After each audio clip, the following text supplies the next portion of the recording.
Hey everybody, John Grimsmo here, bringing you a new tool day. This awesome thing just came in. I want to show you guys. It is a Freddy vacuum cleaner. And I just want to say I'm not affiliated with Freddy at all. They didn't send us this for free. Like, we paid for this 100%. They don't know we're making this video, blah, blah, blah, blah, blah. I just like sharing cool stuff, and I've been wanting something like this for a very long time. And the real question is, why would I spend $8,400 US on a vacuum cleaner? Well, hopefully this video explains that. Let's check it out. Right the box, looks right up. There it goes. Look at that. Nice. Let's just keep it on the skid, I guess. Where does it feel? Like this.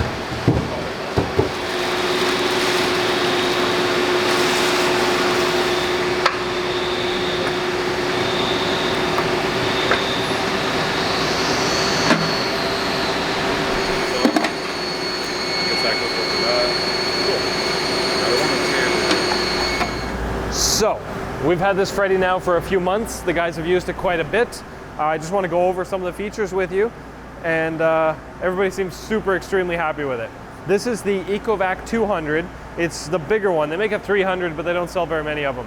It's great standard size, but I mean, it's a couple hundred pounds. It's a hefty beast, but it's on beautiful wheels, and we just like it. This one's really cool because it's a giant vacuum cleaner. That's what it is, right? It has your vacuum hose here, and there's various different attachments. You can put a pointy nose on it. You can put this angled thing on it. You can do a floor squeegee like this one.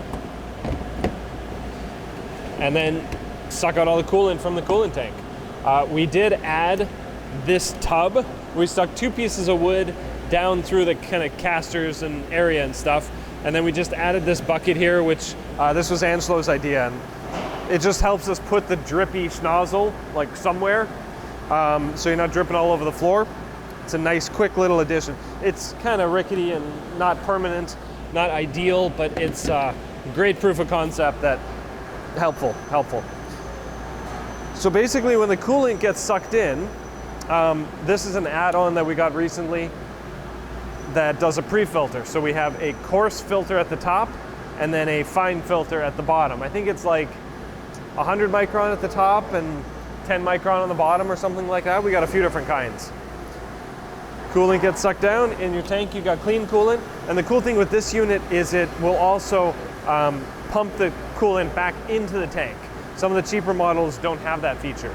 So it's got this extra pump down here at the bottom, which will pull the coolant from the bottom of the tank and send it back out through this gas station nozzle, this super legit, like, heavy duty thing, at a decent pressure, and let you fill the tank back up again. Now this tank is 50 gallons, I believe. Yeah, it's about the same size as a 50-gallon drum. But that is not enough to empty the coolant tanks on some of our machines. They're a little bit bigger. So we got this one as an extra dumping ground kind of thing. So we'll fill this up, and when that's full, we pump it all into here, and then we finish the rest of the machine with that one. And now we have both of these that are full of clean coolant to be put back in the machine. So we'll empty that clean coolant back in the machine, suck this out again, put it back in the machine, and within 10 minutes, like, the machines are done. So it's a great system. It's super helpful. We got the wheelie caster on this thing, so no matter how heavy it is, it rolls around. And that's pretty much it. I'm super glad we got it. It's one of those things, like, you're never going to regret having bought it, especially as you get more machines. And you know, we've got 3 or 4 coolant machines now that need periodic maintenance. Nobody likes to spend money on maintenance, but boy, when you make your life easier, it sure works. This guy here is what we used to use and still do sometimes. This is just a regular shop vac with a Oneida Dust Deputy. This works really good for separating chips and oil and coolant and water and stuff into a 5-gallon bucket so that it doesn't enter your shop vac. I really love this conceptually. I don't love it in practice because the hoses are always falling off. It always tips over. You screw this onto the lid and it pops the lid off. It always tips over. We created this bucket, just some shipment we got for something, put some casters on it. This is like required for doing this. Otherwise it's too all over the place.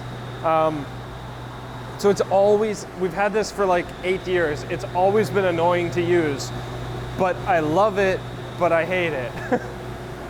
So I mean, this is just like the times 10 version of this. And this doesn't filter the coolant. They don't exactly do the same things, but we've certainly used this before many times. And now we still use it like for the Swiss or for other things. And then now, since we have the Tornos, which runs on oil, and then now we're installing the Williman, which will also run on oil, one day we're probably going to get another Freddy, a smaller version, that will be the oil-only Freddy. We don't need one that big, we don't need one that fancy, but something to be able to pull out the oil, filter it, clean it, vacuum any chips and dust. So we make a lot of tiny little chips. It's super helpful technology. So we might do that. I'll probably get it, order it in a different color, so we know like coolant is orange and red is oil or whatever. We do have this lid for a 55-gallon drum that we've also used to suck coolant out. Doesn't filter anything, but it will get the coolant out of the machine. We used it when we moved shop from the old shop to here, and it works okay, but it is, I mean, the Freddy is so much better than anything. All right, so in the end, I'm super excited, super glad that we have it. Everybody on the team absolutely loves it. Do you need to spend $10,000 on a vacuum cleaner?